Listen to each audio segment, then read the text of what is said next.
Hi, my name is Albert McKenna, your host for Journey Through the Pandemic podcast.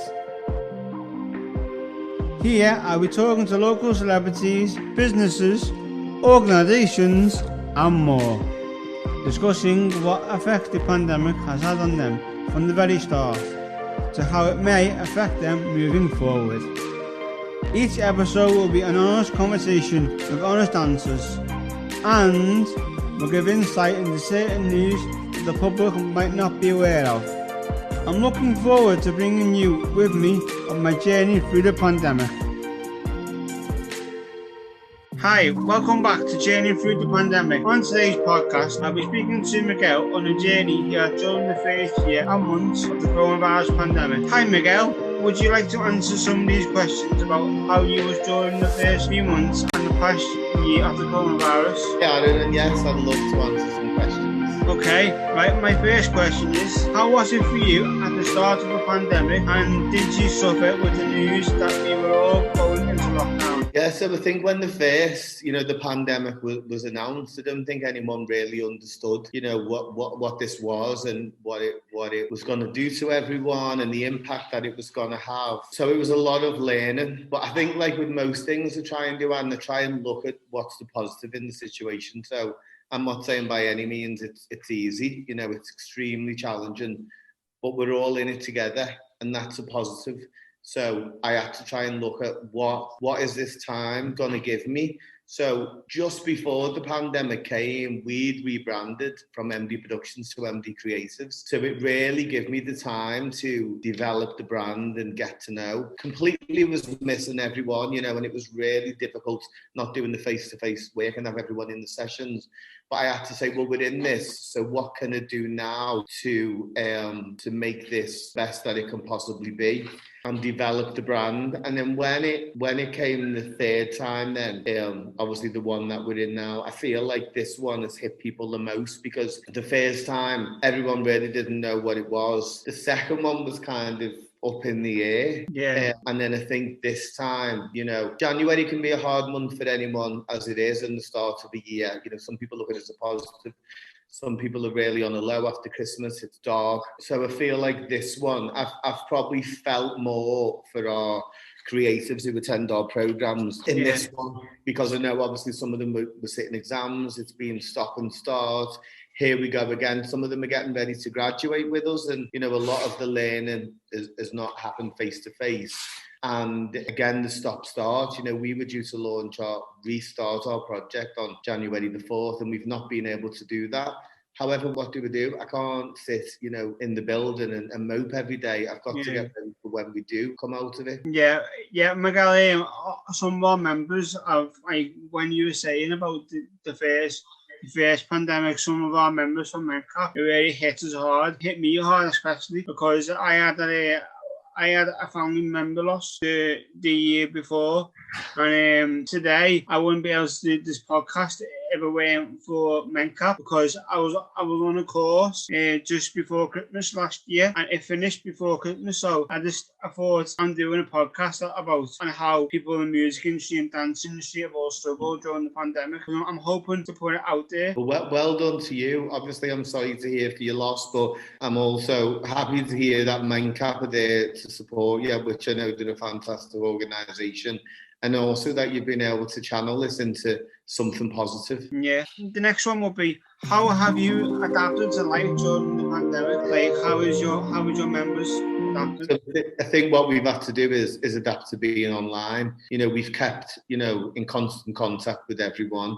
We've made sure all the resources are available. We've tried to make it as exciting and creative as we can. We've been slowly introducing it. So instead of going, here's everything at one time and it's all overwhelming online, we've been moving in different stages of the business to moving online and teaching them each step of the way. So that's what we've done. And our wraparound support, so we have our key worker, social workers and therapists that are here. We're able to run that still face-to-face, which has been great for those who do want to come in and have that face-to-face work. And the team have been really developing what we do as a brand, which has been great to see. Yeah, because I remember when I came in, it was a while back thing, and I remember going to, I think it was like near Anfield and you know, auditions, things like that. Very good. Like, you know, how do you think you progressed, like, since when I was doing it, like, to now? How do you think you progressed? Yeah, I think with everything, it's learning, isn't it, and time and understanding. So I think that's what that gave us, was a real understanding of working with the groups that we were working with. You know, it was our first year of the project, which was known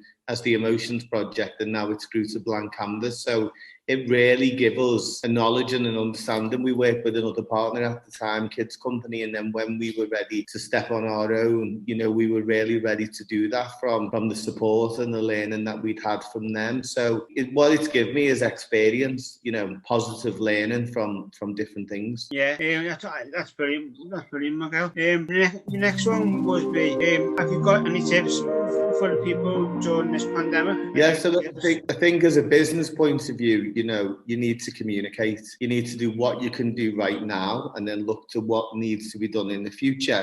I think for artists and performers out there, use this time to develop your craft. Don't stop. You know, write your songs, create your pieces, design your brand, do all this stuff that normally when you're gigging around and doing shows and you don't have as much time to do that creative stuff. So I'd say, yes, it's really difficult that people aren't gigging now and going for auditions, but why not get yourself ready for that and be more prepared? You know, create a new set, write some songs, get on the social media and promote yourself. Everyone's on their phones at the minute because they're at home. So promote yourself, but also look for other people that you can collaborate with. And I think then personally for yourself, I think keeping yourself in a positive mindset, you know, days are going to be harder than others, but still get up, push forward.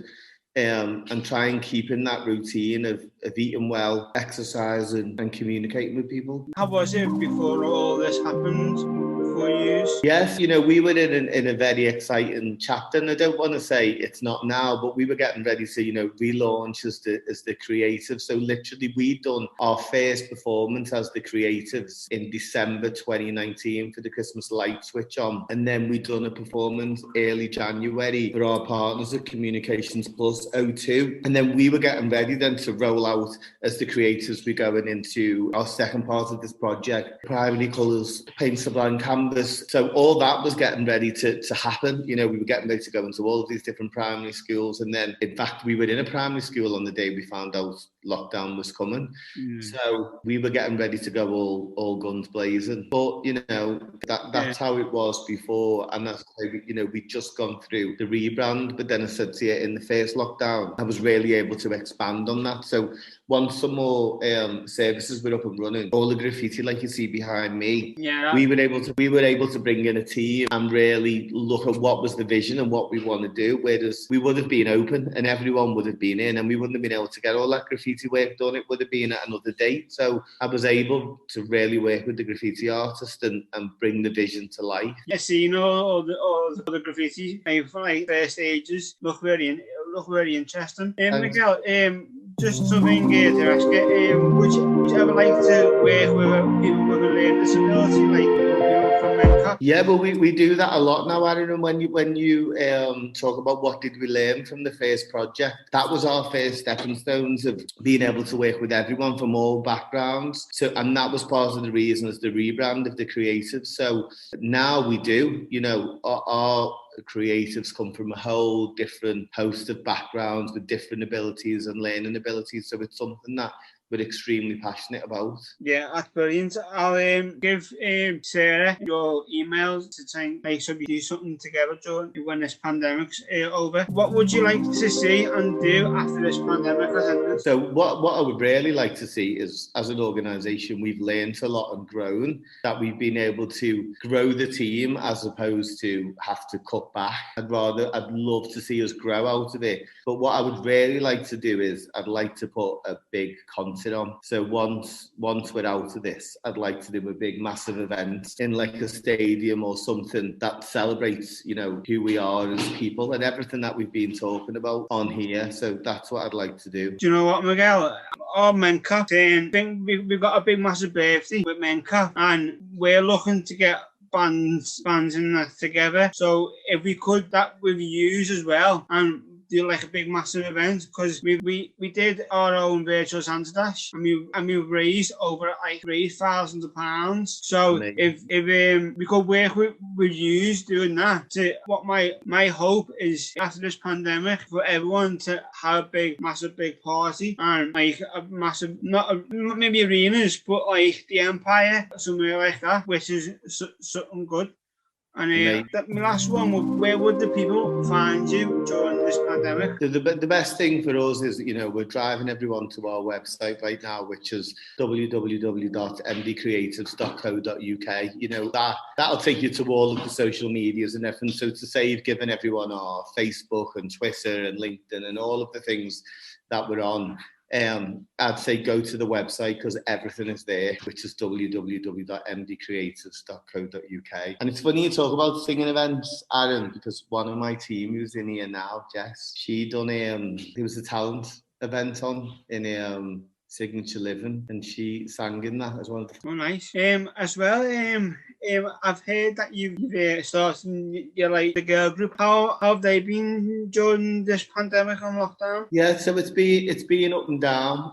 Originally when the band was put together, they were a kids pop group. And it was about all of the personalities and the members that are still in it. They've grown now to young girls. They're older teenagers. So as much as they haven't been able to gig or do anything this year, I think they've come out of that gap now of being this kids pop group to being a very young girl band. So what it's given us is a restart. I think the idea of them being this kids pop group, what they originally were as Girl Talk, the time passed for them to be signed and do that kids group. So it's like, well, what you do? So then when lockdown come, no one could really do anything. So now, once we come back out of this, or whatever it is, these are now older girls. So it's how we restructure it, that they're this girl band, but very young, instead of being an older pop group that hasn't really got time left. They're like a bit like they're at the start of the journey. And we're exploring at the minute, adding some new members. I think it'll be really good coming out of lockdown to have,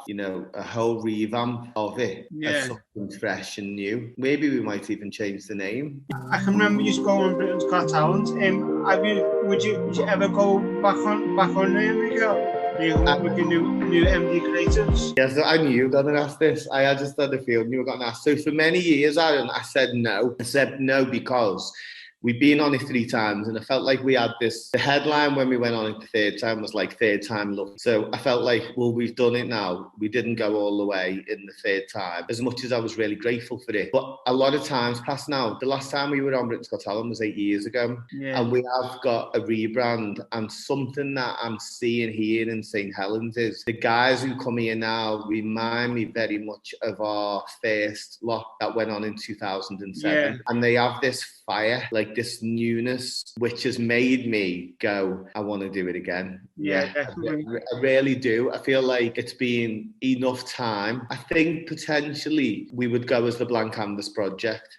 And not even MD Creatives, just to not bring the MD into it. Definitely. We obviously talk about the journey, but it would be about the project and how we've all come together. And that project was made from the success of Britain's Got Talent. That's how it all come together for me. I think they're just doing the auditions now. I think my lot who are here now, I think once we come out of lockdown, so we would be submitting our audition ideas and pieces in about September. Normally it starts happening, which isn't, by the time we come out of lockdown and get rehearsing, I don't really have much time, with them then before you have to send your pieces in. So I think the timing's right. I think it's the right time to go back and do something.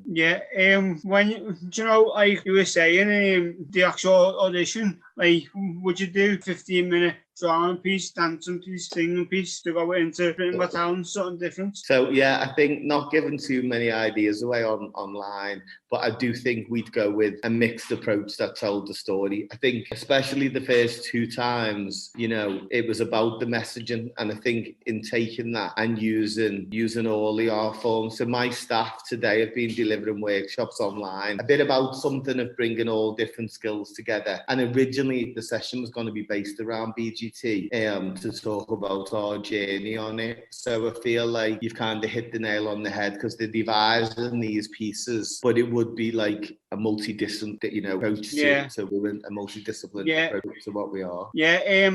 I've recently joined a drama group called Act Liverpool, and isn't it the one who makes it? His name's Jamie Cousins. I've met loads of like celebrities. Like I've met Claire Sweeney. I've met the character director. Very good as well. Well done, Aaron. Yeah, thanks, Miguel. Thank you, Miguel. They were really inspiring questions. Thank you for coming on Journey Through the Pandemic. Thank you for listening to Journey Through the Pandemic. You can find out past episodes on the link on the website. Thank you.